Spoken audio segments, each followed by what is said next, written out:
فريق نهضة بركان اليوم الأحد رسميا إلى نهائي كأس الكونفدرالية الأفريقية لكرة القدم بعد فوزه ذهابا وإيابا على اتحاد العاصمة الجزائري في دور نصف النهائي ب6 أهداف دون رد. وكما كان منتظرا، رفض الفريق الجزائري إجراء مباراة الإياب اليوم اعتراضا على تضمن أقمصة نهضة بركان خريطة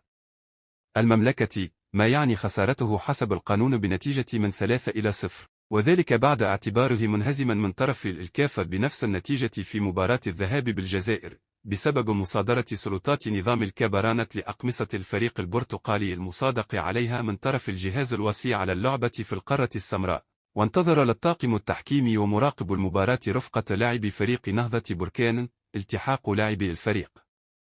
الجزائري بالممر المؤدي لأرضية الملعب لمدة 20 دقيقة من الساعة 8 مساء إلى 28 دقيقة وفق القوانين المعمول بها، لكن الفريق الجزائري أصر على عدم خوض المباراة، ما جعل الحكام يعتبرونه منسحبا ليدخل لاعب الفريق المغربي أرضية الملعب لتحية الجماهير الغفيرة قبل العودة مرة أخرى للقيام بحصة تدريبية، في حين غادرت مكونات اتحاد